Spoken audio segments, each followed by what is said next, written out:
기도하면 다 될까요? 어떻게 생각하세요? 예. 된다고 하시는 분도 있고 고개를 저는 분도 있는데, 옛날에 뭐 우리가 1대1 제자 양육 교재 뭐 이런 데서 보면 뭐 내비게이터 교재도 그런 게 있더만요. 뭐 기도의 응답에는 뭐 세 가지가 있다. 첫 번째는 예스, 우리가 제일 좋아하는 거죠. 하나님이 우리가 기도하면은 바로 응답해 주시거나 조금 뭐 우리 생각하고도 조금 늦긴 하지만 그래도 응답해 주시는 예스. 그다음에 두 번째는 no, 안 돼. 우리가 기도를 해도 하나님께서 그것을 들어주시지 않을 때, 뭐 이럴 때는 이제 하나님의 뜻과 반대되는, 그러니까 세상적이고 좀 우리의 인간적인 욕심이 가득할 때 하나님께서 그걸 막으신다, 뭐 이런 것 같고요. 그리고 세 번째는 웨이트. 그래서 하나님께서 좀 기다려라, 아직 때가 아니다, 준비될 게 있다. 뭐 그 준비라는 것은 상황적인 환경적인 준비와 더불어서 또 나의 준비도 있을 텐데, 하나님의 때를 이제 기다리라는 이 세 가지 뭐 얘기를 했습니다. 뭐 전체적으로 틀린 얘기는 아닙니다. 맞는 얘기죠. 기도를 하면 어쨌든 하나님께서 예스를 하든 노를 하든 웨이트를 하든 셋 중에 하나를 하신다, 뭐 이 얘기인데, 저는 이제 그런 생각이 들었습니다. 똑같은 기도를 해도 어떤 분은 똑같은 내용의 기도를 하는데도 불구하고 응답이 늦으시는 분이 있는가 하면, 어떤 분은 똑같은 기도를 하는데도 기도 응답이 굉장히 빠르신 분을 주위에서 봤어요. 예.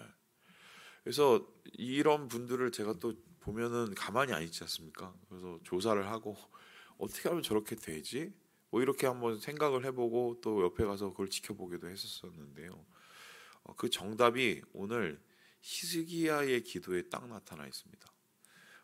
어제 우리가 이제 말씀을 보지를 못했지만 사실 어제 되게 중요한 말씀인데, 제가 예전에 아마 이 본문 가지고 주일에 설교했던 걸로 기억합니다. 10년을 설교하니까 이제 안 한 본문이 없어요.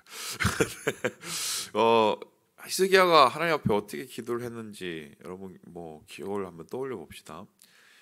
이제 뭐 랍사게가 계속해서 말로 사람들을 막 괴롭히고 힘들게 하고, 소위 말해서 말의 싸움, 영적 싸움이 막 일어나고, 사람들은 동요될 수밖에 없는 상황이고, 먹을 건 떨어지고, 그리고 날짜는 점점점 다가오고, 그래서 이제 목이 조여오는 상황 속에서 히스기야가 어쩔 수 없이 하나님 앞에 무릎을 꿇고 그를 비웃고 그를 조롱하는 이 조서, 그리고 무슨 여러 가지 협박 편지를 하나님의 전에 이제 올려드리면서 기도를 하지 않습니까?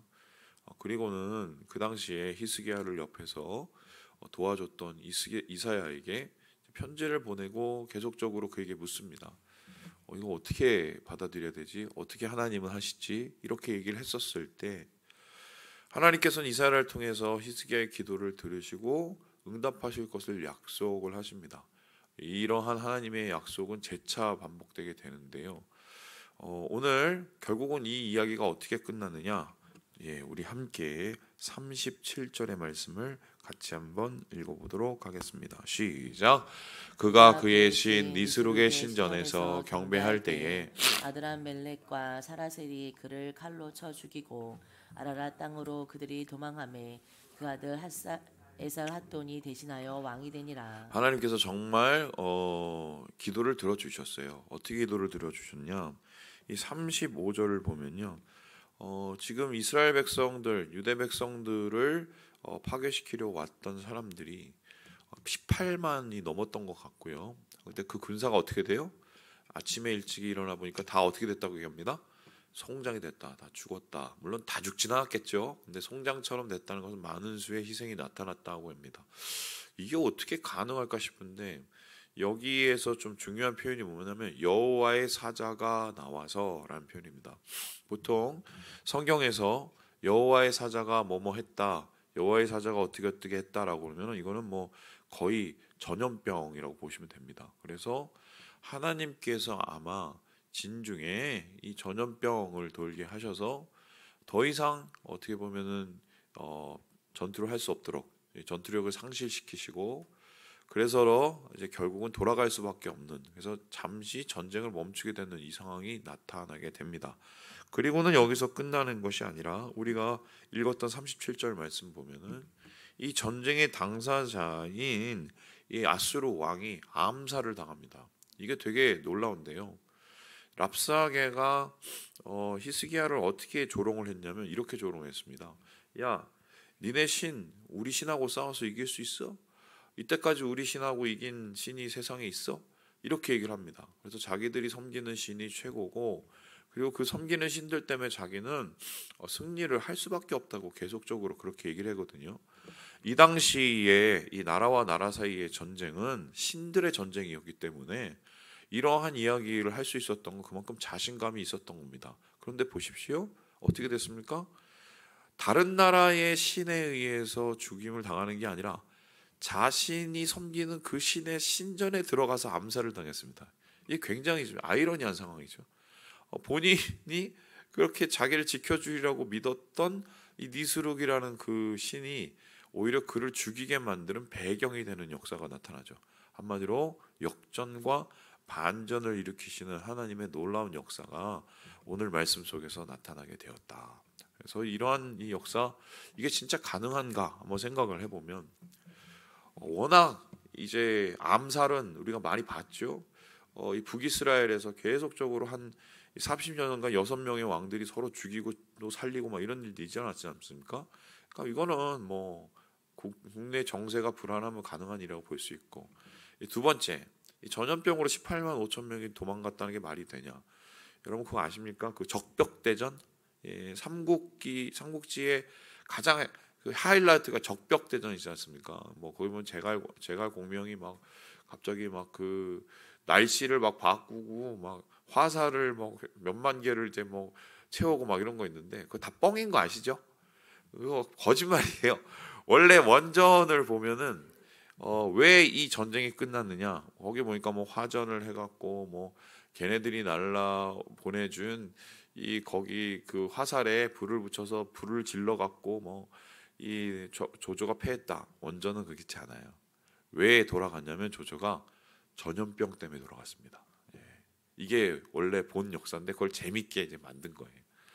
그렇다면 뭐 이런 역사들이 꽤 있고요. 실제적으로 뭐 우리가 알고 있는 2차 대전도 왜 히틀러가 그렇게 막 의기양양하게 모든 것을 다 잡아삼키듯이 하다가 망했느냐? 두 가지인데요. 러시아에 침략을 했다가 동사하거나 전염병으로 죽거나 아사하거나 이렇게 죽었어요. 그래서 이런 일들은 자주 있었고, 그래서 하나님께서는 이러한 전염병을 사용하셔서 이스라엘 백성을 지키셨다. 이렇게 이제 볼 수가 있겠습니다. 그런데 그래도 꼭 이런 건 아니잖아요. 이렇게 하나님께서 딱딱 들어맞게 하시는 거는 하나님께서 아주 절체절명에 의해서 이들을 아주 절대적으로 구원하신 건데 이게 어떻게 가능했을까? 히스기야가 기도를 잘했기 때문입니다. 정확히 말하면. 물론 하나님이 사랑하셔서 유대 백성을 구원하시고 히스기야를 사랑하셔서 구원하신 건 맞지만 히스기야의 기도에 하나님께서 들어주실 수밖에 없는 되게 중요한 두 가지가 있어요. 하나님께서 이사야를 통해서 얘기하시는 이 말씀을 보면 그것을 눈치챌 수가 있는데요. 예, 우리 함께 22절의 말씀을 같이 한번 읽어보도록 하겠습니다. 시작. 내가 누구를 꾸짖었으며 비방하였느냐? 누구를 향하여 소리를 높였으며 눈을 높이 떴느냐? 이스라엘의 거룩한 자에게 그리하였도다. 이 랍사게가 사실 편지를 쓴 것은 히스기야를 조롱하기 위해서 쓴 겁니다. 그리고 히스기야를 믿고 있었던 히스기야를 따르는 백성들을 어떻게 보면 와해시키고 교란시키기 위해서 일종의 심리전을 한 것이죠. 그러니까 비방을 하고 갈라치기를 하고 그리고 이간질을 하고 뭐 이런 편지들 그리고 이런 이야기들을 랍사게가 한 것입니다. 그런데 이제 거기에 하나님께서는 이걸 어떻게 받아들이시냐면 랍사게 네가 히스기야한테 했던 그 얘기는 결국 나한테 한 얘기야라고 얘기합니다. 히스기야를 비방한 게 아니라 누구를 비방한 거예요? 하나님을 비방했다. 히스기야에 대해서 욕을 하고 히스기야를 조롱한 게 아니라 하나님에 대해서 조롱을 했다고 이야기를 합니다. 물론 랍사게가 한 내용을 보면 그런 내용이 없는 건 아니지만 전체적인 내용은 히스기야 네가 나쁜 놈이다라는 거예요. 그리고 거기에 보면은 이렇게까지 얘기하죠. 내가 하나님 다 허락받고 여기까지 온 거야. 이렇게까지 얘기를 했거든요. 그러면 어느 정도는 하나님이란 존재를 인정하기도 했다는 소리거든요. 그럼에도 불구하고 하나님이 야 네가 한 말 그거 다 나한테 한 말이야. 이렇게 한 이유가 뭡니까? 여기서 되게 중요한 포인트가 있는데요. 히스기야가 그 랍사게에게 받은 그 조롱 섞인 그 조서를 속을 터트리면서 주변에 있는 사람들하고 공유하고 같이 욕하고 뒷담화질하고 이렇게 한 게 아니라 어떻게 했어요? 하나님의 전에 먼저 갖다 바쳤어요. 어떻게 하면 이렇게 한 거죠. 하나님 이거 보세요. 이거 보세요. 이거 보세요. 그리고는 거기서 옷을 찢고 베옷을 입고 하나님 앞에 엎드리면서 자기의 슬픔을 토로하고 자기의 괴로움을 하나님 앞에 드렸단 말이죠. 그랬었을 때 하나님께서는 그 기도를 보시고 그 히스기야에게 온 그런 어려움과 비난과 조롱을 자기의 것으로 받아들이신 거예요. 왜 그랬을까요? 하나님의 자녀이기 때문에 이런 겁니다. 뭐 우리 요셉이가 지금 미국에 있지만 미국에서 뭐 잘하면은 제가 잘한 것 같은 느낌이 들죠. 그죠? 가끔 가다가 칭찬을 받을 때가 있어요. 요셉이가 얼마 전에도 칭찬을 받았는데 그러면은 제가 칭찬받은 것 같습니다. 그죠? 근데 또 가끔 가다가 예전에는 저 적응할 시기 한 6개월 정도 되게 힘들었었는데 그때 이제 요셉이가 좀 힘들고 어렵고 좀 집에 방에 들어가서 처박혀서 안 나고 막 그랬었어요. 그러면은 막 거기에 대해서 심각하게 얘기를 하면 제가 속상합니다. 왜요? 제 아들이니까요. 제가 안 한 행동도 제가 한 행동처럼 느껴집니다. 내 아들이니까. 지금 기도를 할 때는 어떻게 해야 되냐? 철저하게 하나님 앞에 맡겨주면서 내가 누군지를 소속을 밝혀야 돼요. 하나님, 나는 하나님의 사람입니다. 나는 하나님의 백성입니다. 말로만 그렇게 하는 것이 아니라 내 삶 속에서 정말 하나님께 모든 것을 맡기고 하나님이 원하시는 것을 하려고 내가 마음을 먹고 이랬었을 때 좀 부족하고 연약해도 하나님께서는 그것을 자기의 것으로 받아들이시죠. 그리고는 함께 고통하고 함께 아파하고 함께 분통해 하시고 그리고 함께 이것을 해결해 나가 주시는 겁니다. 그래서 하나님께서 이 히스기야의 기도를 받고 응답하실 수밖에 없었던 이유는 뭐냐면 자기의 일이 하나님의 일이 되게 했어요. 자기의 마음이 하나님의 마음이 되게 했단 말이에요. 그러면 하나님과 히스기야 사이에는 더 이상의 장벽과 더 이상의 여러 가지 장애가 없었던 겁니다. 그만큼 모든 것을 토로하고 오픈하고 하나님께 맡기고 하나님을 의지하고 그랬기 때문에 하나님께서 이렇게 기도 응답을 빨리 주실 수밖에 없었다. 이렇게 말씀을 통해서 우리가 첫 번째 알아낼 수가 있습니다. 그다음에 두 번째로 이 히스기야 기도를 하나님께서 이렇게 즉각적으로 들어주실 수밖에 없었던 이유는 무엇일까 했었을 때 34절에 이렇게 얘기를 하고 있습니다. 우리 같이 한번 읽어보도록 하지요. 시작. 내가 나와 나의 종 다윗을 위하여 이성을 보호하여 구원하리라 하셨나이다 하였더라. 하나님께서 지금 이성을 보호하신 것은 아시다시피 히스기야를 위해서도 한 것이고 유대 백성을 위해서 한 것이지만 지금 이사야의 말에 의하면 뚱땅같이 누구 얘기를 뚝 떠올라옵니까? 다윗 얘기를 합니다. 아니 다윗하고 히스기야는 한참 전의 사람. 물론 뭐 같은 핏줄이긴 하지만 한참 전에 할아버지. 근데 왜 다윗의 얘기를 갖다 붙이면서 야 내가 니네 구해주는 거 다윗 때문에 한 거야 이렇게 얘기한 거예요. 왜 이럴까요? 왜냐하면은 다윗이 중요한 게 아니라 다윗과 하나님과 맺은 뭐가 중요해요? 언약이 중요하기 때문입니다.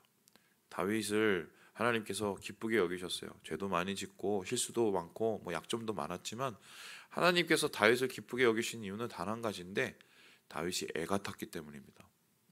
애가 탔다는 소리는 철이 없다는 소리가 아니라 하나님 앞에 정말 아이처럼 순수하고 순전한 모습으로 하나님을 그렇게 가까이 하려고 했기 때문에 하나님은 그를 가리켜서 마음이 합한 자라고 얘기를 했습니다. 그리고는 하나님께서 그를 기뻐하시면서 어떻게 했습니까? 야, 내가 지금 네 모습이 너무 마음에 들어서 네 왕위를 내가 보전해 주겠다고 합니다.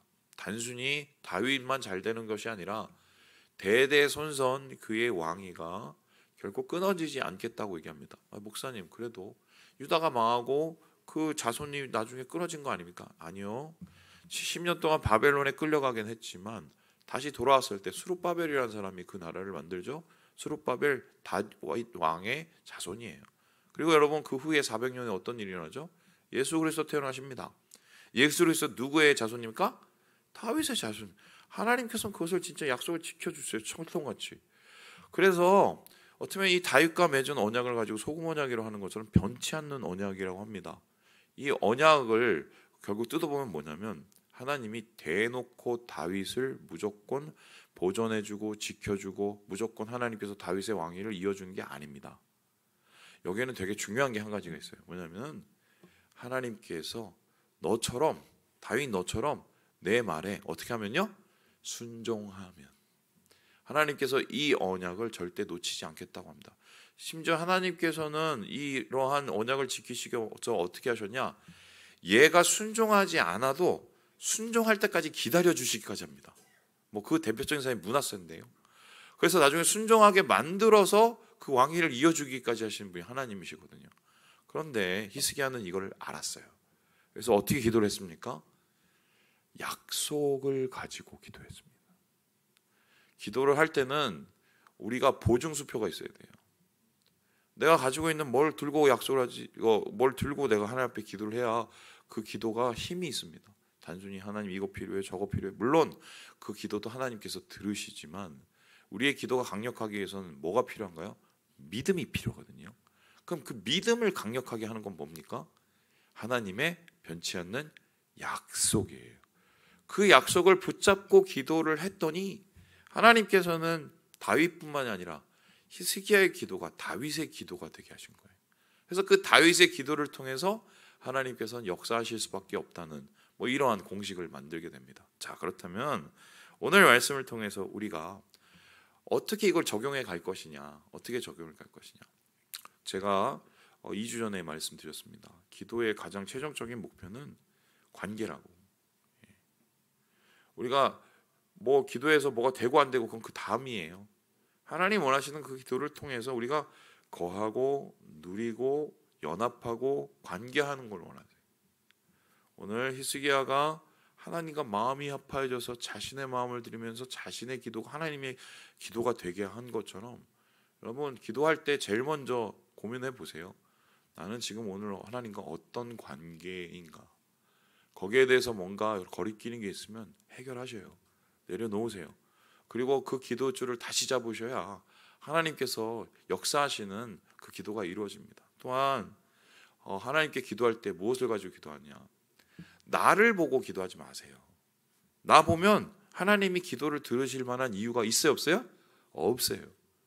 말씀을 보고 말씀에 있는 하나님의 사랑과 언약과 하나님의 진실하심과 인자하심, 그 약속을 붙잡고 기도를 해야 나를 이기는 하나님의 은혜의 역사를 우리가 경험하게 되는 거 아니겠습니까? 주님 안에서 히스기야의 기도와 응답을 바라보시면서 도전받으시고요. 이 한 주를 기도 응답 가운데 승리하시는 우리 모든 형제 자매들 되시길 주님의 이름으로 축원합니다.